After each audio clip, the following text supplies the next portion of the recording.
सातों ठाकुर जो वृंदावन में प्रकट हुए, उनको किन्होंने प्रकट किया, उनके नाम भी इस पद में हैं।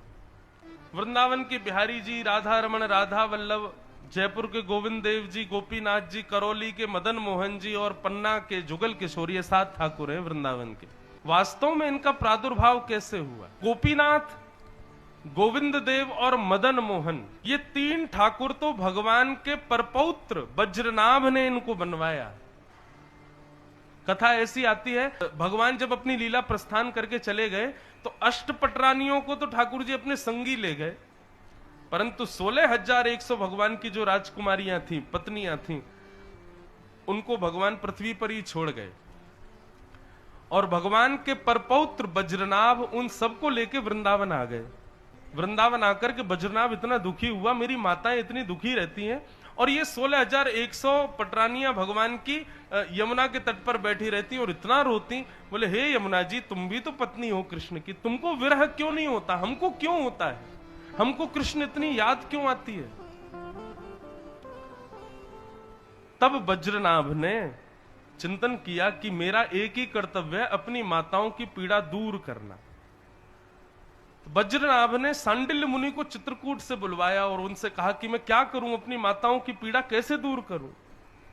तब उन्होंने आज्ञा देकर के कहा, भैया, कृष्ण जन्म भूमि मथुरा में आज भी वो शिला विराजमान है जिस पर भगवान श्री कृष्ण का जन्म हुआ। अब तो शायद नहीं है, परंतु उस समय जब वज्रनाभ आए तब वो शिला विराजमान थी।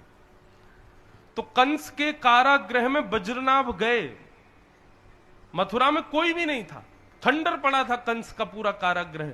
और जैसे ही वज्रनाभ ने उस कारागृह में प्रवेश किया जहां भगवान जन्म लिए थे, तो पूरा तो खंडर था, लेकिन वो कारागृह में से अब भी चंदन की सुगंधी आ रही थी, एक अद्भुत तेज दिखाई दे रहा था, क्योंकि ठाकुर जी वहां प्रकट हुए थे।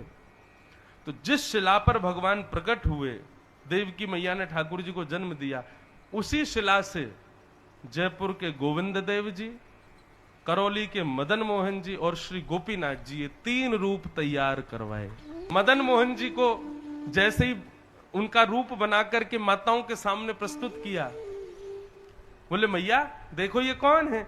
मदन मोहन जी का रूप देख के सब माताएं, 16,100 माताएं बोले कि अरे वज्रनाभ, इनके चरण तो तुम्हारे दादाजी जैसे हैं बिल्कुल।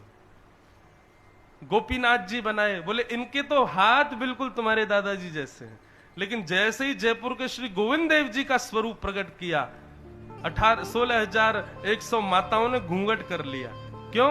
बोले इनका मुख बिल्कुल श्री कृष्ण जैसा है।